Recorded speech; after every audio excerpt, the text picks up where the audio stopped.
কল্পনা করা যায় স্যার। আমি ব্যক্তিগতভাবে স্যার কি করলাম আমি জানি না।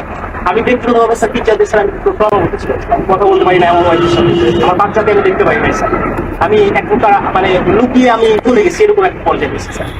আমাদের এই এই যে অধপতন স্যার, বাহিনী হিসেবে যে পরিচয় দিব আমি পুলিশ, এই পরিচয় দিতে স্যার ভয় লাগে, লজ্জা লাগে স্যার। একটা বাহিনীর ফোর্স হয়ে যে আমি নিজে পরিচয় দিব, আমার নিজের লজ্জা লাগে।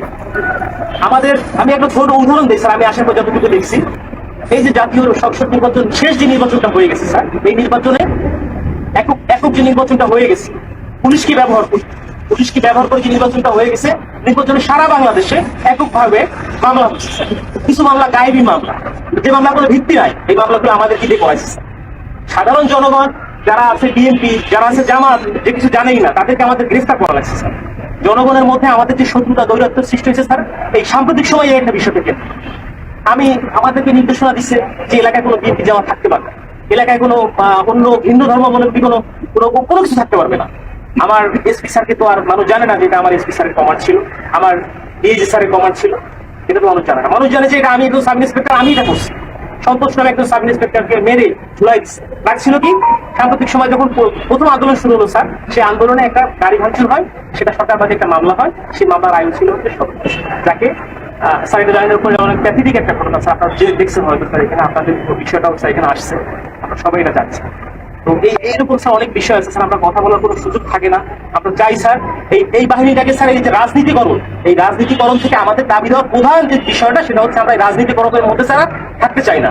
আমাদের স্যার এখানে কর্মবিরতি চলমান আছে স্যার, আমরা কর্মবিরতি নিয়েছি সারা বাংলাদেশে একই অবস্থা স্যার।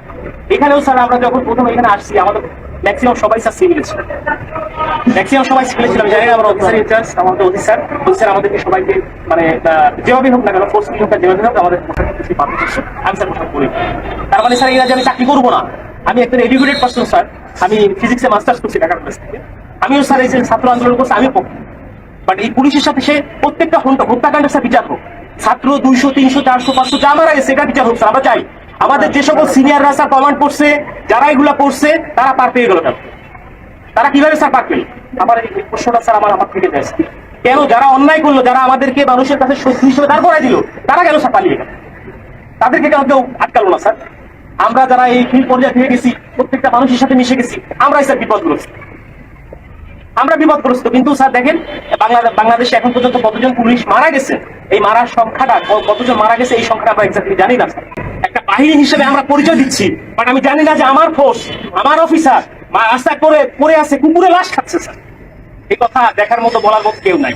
আমরা আসছি স্যার যে আমরা একটা কার্যক্রম শুরু করবো, আপনারা এটা করেন ওইটা করেন, এটা না স্যার। আগে বুঝতে হবে স্যার আমাদের আমাদের জায়গাটা কোন জায়গায় স্যার, আমাদের চাহিদাটা কোন জায়গায় স্যার, এটা উপলব্ধি করতে হবে স্যার।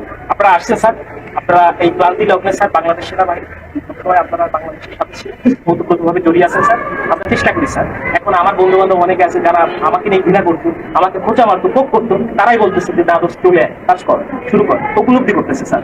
বাংলাদেশে সর্বপ্রথম স্বাধীনতার যুদ্ধে বাংলাদেশ পুলিশ রাজারবাগে যে প্রতিরোধ গড়ে তুলেছিল, এটা তো অস্বীকার করার স্যার কিছু নাই। সারা বাংলাদেশে পুলিশের অবদান স্যার, অনস্বীকার যে অবদান, এটা অস্বীকার করার কোনো সুযোগ নাই। কিন্তু এই যে দলীয়করণ, এই দলীয়করণটা স্যার আমরা চাই। আমরা দলীয় কোনো করণের মধ্যে আমরা থাকতেই চাই না স্যার। আমাদের প্রধান পয়েন্ট হচ্ছে এটা, আমরা চাই পুলিশ একটা নিরপেক্ষ স্বচ্ছ বাহিনী হোক। আমরা স্যার মানে আমরা যে এই যে ইউনিফর্মটা পরে রাস্তায় বের হবো, আমাকে অমুক দলের লোক তমুক দলের লোক আমাকে ব্যবহার করবে, আমরা এটা চাই না স্যার। আমরা এখান থেকে বের হয়ে আসতে চাই। এবং ছাত্র জনতা যারা মারা গেছেন, আমরা বলতেছি যে ঠিক আছে, স্বাধীন হয়েছে দেশ, আমরাও একত্রতা প্রকাশ করি। আমরা কিন্তু পুলিশ কর্মবিরতি দিচ্ছি কেন, যে আমাদের পুলিশ মারা গেছে এটা না, আমরা চাচ্ছি যে সারা বাংলাদেশ যেভাবে সংস্কার হচ্ছে, আমাদের বাংলাদেশ পুলিশও ঠিক একই রকম ভাবে সংস্কৃত হয়ে একটা জনগণের পুলিশ হিসেবে আমরা প্রকৃত কাজ করতে হবে স্যার। এরকম ব্যবস্থা যদি হয়, আমরা স্যার রাস্তায় নামবো, আমরা মানুষের জন্য স্যার শপথ গ্রহণ করছি স্যার। অনেক চাকরি ছিল স্যার, করতে পারতাম স্যার, প্রাইমারি স্কুলে চাকরি করতে পারতাম, অন্য জায়গায় চাকরি করতে পারতাম, ব্যাংকে চাকরি করতে পারতাম, প্যাশনের কারণে স্যার এখানে আসছি স্যার। এটা একটা স্বপ্ন স্যার, যে বাংলাদেশ পুলিশে চাকরি করলে মানুষের যে সেবা দেওয়া যায়, এটা একটা স্বপ্ন।